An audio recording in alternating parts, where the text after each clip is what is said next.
Hey guys, it's Celine. It's again. It's Tuesday. I'm making myself penny royal tea.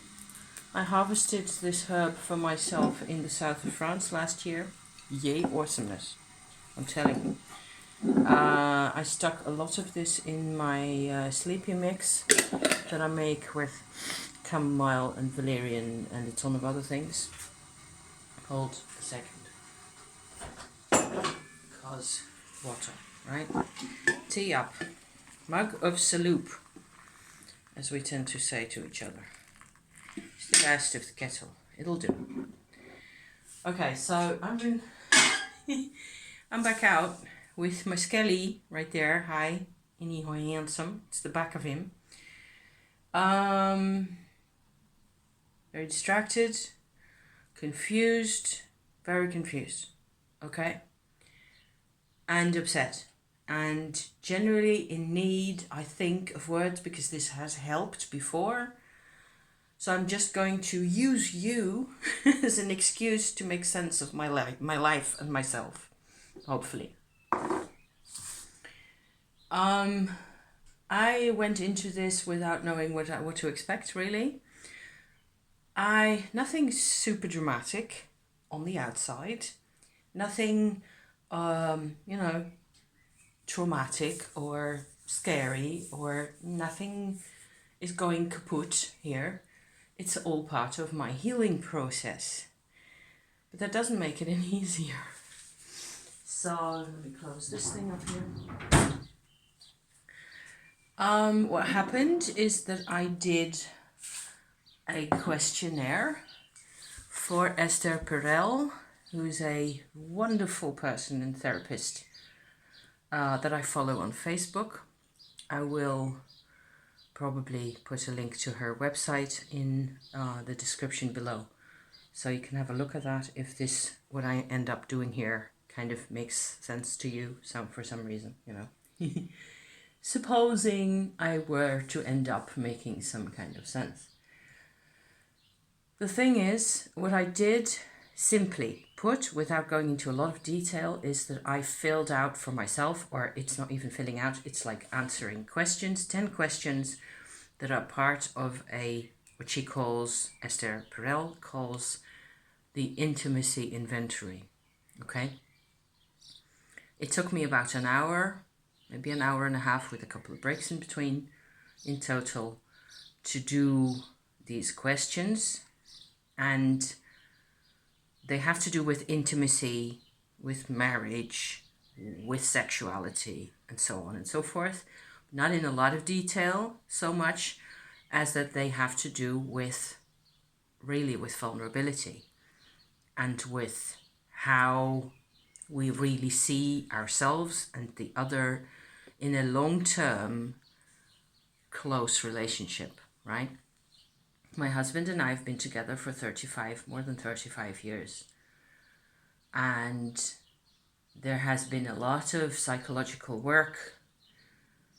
There was trauma in both our childhoods, and many people would have said from the beginning, this is not going to work to either of us. I don't think they actually said it in so many words, but yes, there were people who, certainly there were people who, if they had known more about us, that was the trick, right? We didn't even know ourselves a lot of the things. We knew some of the things. We knew that both of us were children of divorced parents with quite a bit of drama, different types of drama in his case or in mine. And it just was, it led us to believe, certainly at the time, or it led us to feel that the other one in this relationship, in this marriage, was one of the very few, very rare people to actually understand more or less everything where we came from ourselves. So there was a lot of mutual understanding, mutual connecting about this sense of you know, being alone a lot, feeling abandoned, feeling like nobody really gets you, and so on and so forth. There's of course a risk if you go into a relationship like that, is that the past wins somehow, and that you end up having a situation where you're continually fighting, maybe not so much each other as fighting the past and not really resolving anything. It's not easy. It hasn't been easy. None of this has actually ever been easy, you know? I'm grabbing a spoon here. Spoon. So I can stir up my tea with sticks in, because then some of that stuff will actually go down to the bottom. So I'm kind of mildly in a state of shock at the moment, but with everything feeling fine, answering my questions, there were a couple of things that I discovered doing that. So you can actually ask a simple question and get a really complicated answer, turns out. And there's bits of the answer that turn out that they're like massively important to you. You have to be really straight with yourself. You have to be super, super duper honest, authentic. I mean, the only one that you might be fooling is yourself, right? I'm just sitting here. Esther Perel isn't here. My husband isn't here. The only person potentially benefiting from all this in the first phase is myself. So I was going for it. I was really being straight with myself, and I was just putting in everything that I felt was relevant to each question, and sort of surfacing from the whole package of this inventory. I got a very clear sense that the intimacy level in my relationship with my husband ends up being a completely different side of myself, where for all intents and purposes I have no protection. I feel really insecure, super crazy insecure still, even though my husband does nothing but try to protect me and try to make me feel safe and try to support me. Still, beneath all that, there's my old programming, and it only gets triggered very occasionally, and then all hell breaks loose, you know, that kind of thing. But the actual intimacy creates a situation for me that's really uncomfortable and that makes me really fearful. Actually, it means intimacy means danger, kind of a thing, is one way of putting it, I suppose. This is a difficult video to make, okay? I'm using my inherited power of the talkie to find the words, because it'll help me eventually, and this tends to resonate out there. Thank you. You know, because we're not in this alone, really. Not alone, but the fact that you can't really be intimate without being in danger, apparently, is one way I programmed myself, or I got programmed when I was a small kid. It means that I am alone most of the time.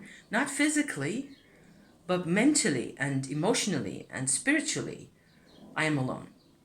Because I make myself so. Because I protect myself. I protect parts of myself even from myself. And I've done this for over 50 years. 50 years is a long time. Time for empires to rise and fall, you know, in 50 years. I have no idea how long 50 years is, because it's batches and pieces in my experience. A little bit here and a little bit there. There were factors as I grew up which have sort of, right word here, cemented my tendency to avoid anything too difficult, anything too emotional, too close, anything that I couldn't deal with, couldn't control, certainly. The tendencies that I have to take shortcuts, be completely avoidant of whatever, people challenge me to want from me, things like that. I've always just, you grow so many layers that you have no idea that this is who you are, that this is what you're doing.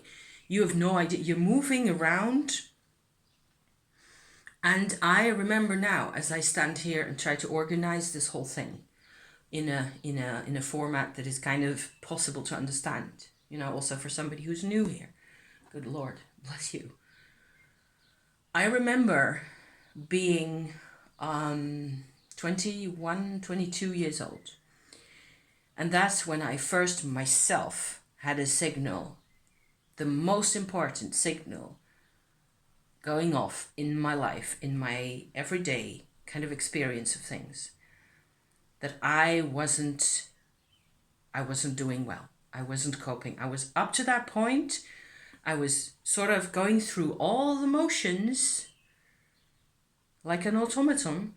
There are parallels here with somebody who's grown up in a sect or a cult, or in a very strict, very Christian, for example, kind of family setting.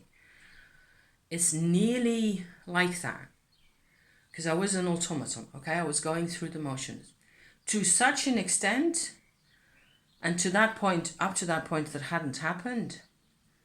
I was already living with my husband. I think we're already married at that point. We went to the park, which was right outside our home, our little apartment home that we had in the middle of Amsterdam. Out the street, around the corner, and around another street, like to the left and the right a couple of times. There was a little park there.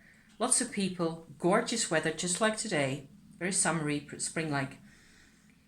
And I was sitting on a bench with my husband, and there was kids playing, and it was just great to be out there. And there was a chestnut tree flowering right there, sort of opposite the bench that we were sitting on, right opposite the path, on the other side, on the grass. And I was looking at those branches of those. I've always loved those beautiful flowering, just like now, just beginning of May. It must have been the beginning of May, the same season. Flowering candles of the chestnut tree, white flowers with little pink and yellow blobs in the middle, like that. It just looks so pretty. But at that moment, I realized, and I was shocked and appalled and disgusted, I couldn't emotionally connect to the experience of being there with the green and the sunshine and the space, and feeling I couldn't feel free anymore. Up to that point, there had been options, there had been possibilities for me to sort of have some kind of an experience here, there, or somewhere, maybe in the south of France with my mother, certainly where, because my mother is a big part in this whole story, there were always moments when we would go to the seaside, for example, my mum and I, when I was 15 or 16 years old, from the south of France, where we lived in a small village in the middle of the hills there. You'd have to take a bus to go to the beach. It takes forever to get, certainly in the 80s, to get to the beach. But there would always be this sense of expansiveness. There would always be a moment where you would be able to expand. And so it didn't make sense to me that I was suddenly shutting down. Now, in hindsight, my mother passed away 7 years ago. I haven't counted recently. In 1995. And that was, let's say,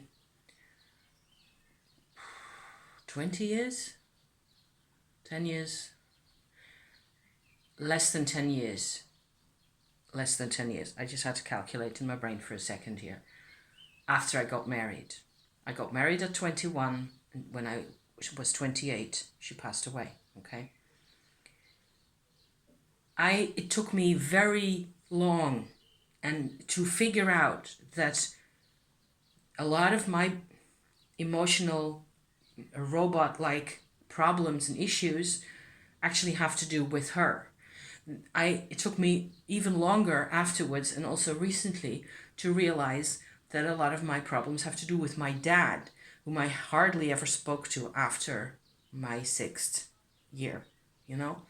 So I was a small kid when I knew him. So the relationship, if you can call it that, certainly it was a relationship, that I had with my dad is the relationship that you had at that age, and you're not that age anymore. So it's such a mess, you guys.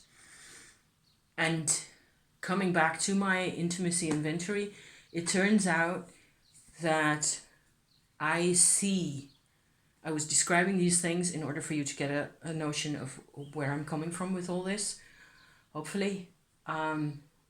It turns out that I behave towards other people other than you two, because now you are not here, okay? You are there in the future at some point.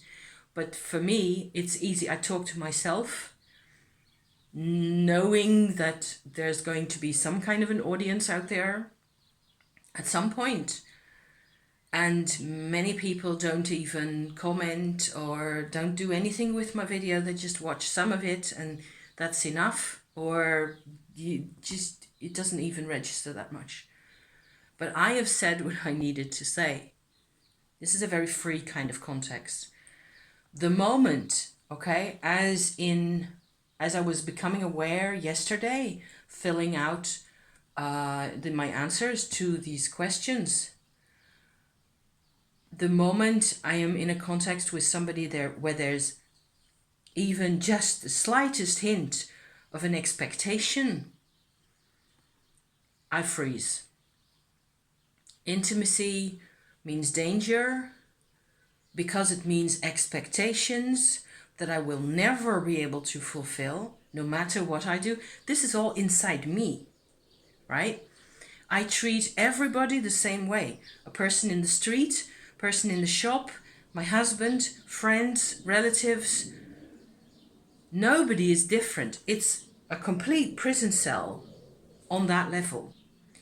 And normally, or at least up until recently, I have managed with my Tumo practice and with all my other spiritual activities, with doing a lot of astrology, figuring out people's birth charts and, seeing what that means to people, working with tarot cards and crystals and all that kit, cooking, there's a couple of things that I'm actually rather good at.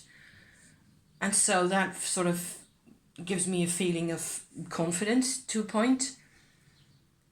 I can do a lot of creative, artistic things and painting and drawing and things like that. I can't make money, really. I mean, there were moments where I actually made some money. But that was in a situation where my husband and I were both in, difficulties. That's a whole different subject right there. The thing is, I can make money if I want to, but it's apparently not been the priority at the moment. And I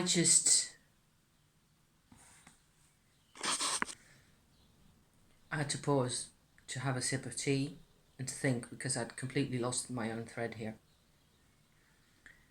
I really had no clue up to yesterday, that seeing people makes me this insecure.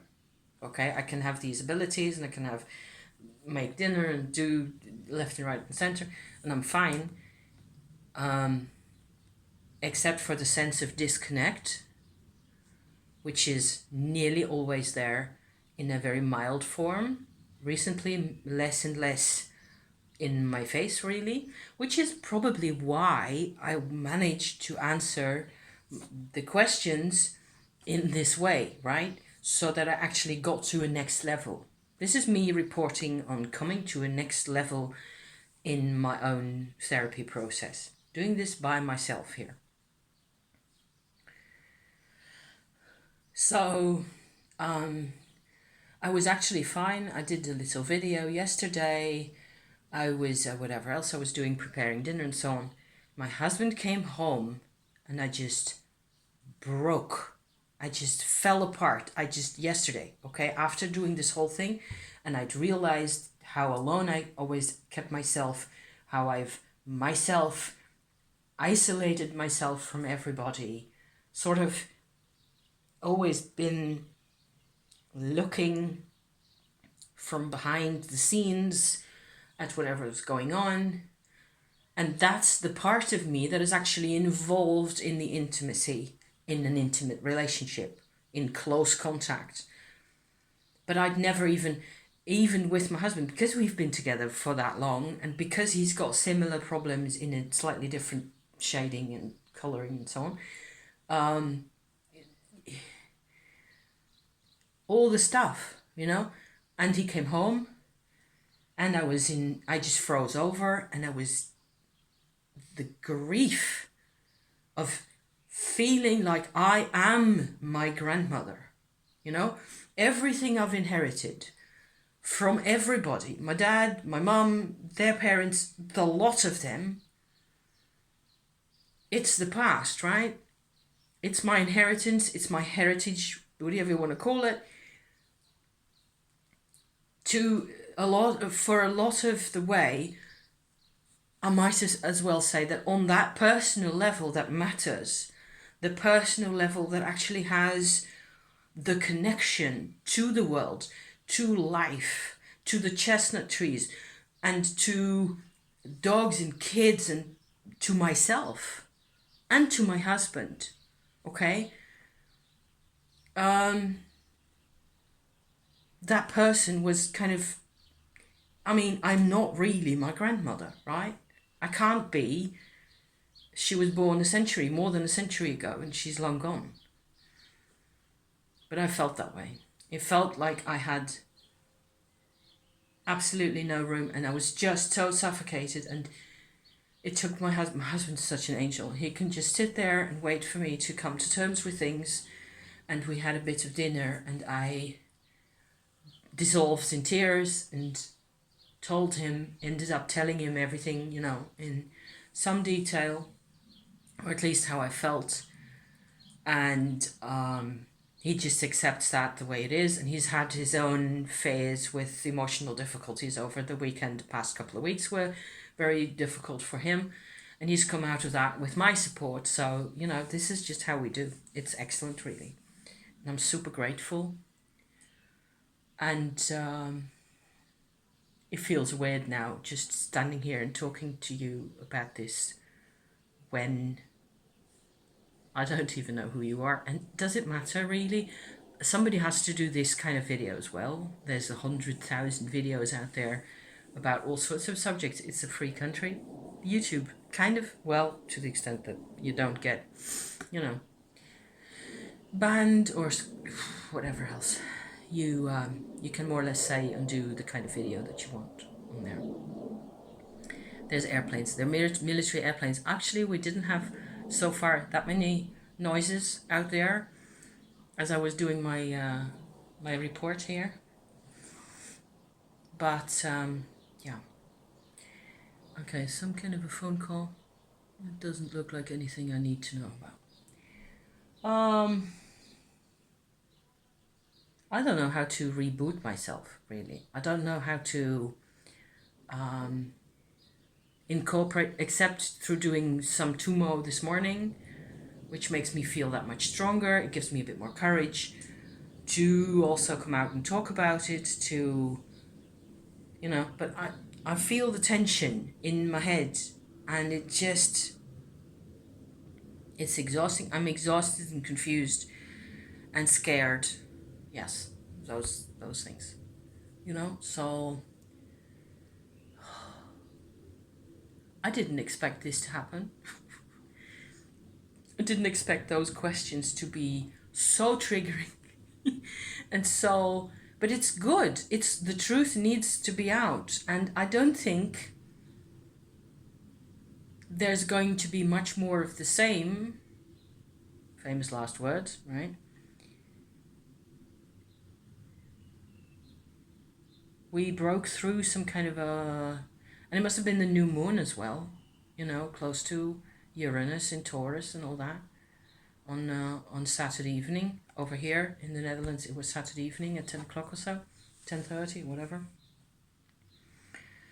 So new times, new different changing times. And it's not that I don't feel strong at the same time. I can feel strong. I can feel probably reasonably confident at some point or other in the near future, as well as confused and not know right away how to deal with things. I know one thing that's always worked for me and that's still going to work for me is I need to be able to sort of give myself time, okay? You decide at some point, okay, this is a bit too tough to deal with right away in the way that's expected of me or that I expect of myself. I can deal with this rationally in 10 seconds, or I can deal with this emotionally and it takes me 3 days. You know, stuff like that. Time, I've always said it and I will say it again, time is on my side. I don't care how long this takes. I just much rather be confused and angry and upset and fearful knowing that this is a real me. Okay? Much rather than the pretend, confident, blah blah blah person who seems to have it all together and none of it is real. And I go out and the chestnut trees, you know, same as always, will tell me I'm faking it. I don't believe in fake it until you make it. That may apply, you know, in certain conditions. It may certainly apply as you're training for something. And people say this, you know, also in this kind of context. You have to fake something. But I wasn't faking any of this. I am not faking it. I am really here. Which is a victory. A lot of people would have given up. But that's one of the things that we've inherited also. We don't give up. So, yeah. Thank you for watching. This is half an hour's worth. Really, good Lord. Thank you. Okay. Because, oh God. Having my tea outside, listening to the birds, and blessed be. Thank you. Okay, see you next time. Next videos will be from outside the country. Okay, see you then. Ciao for now.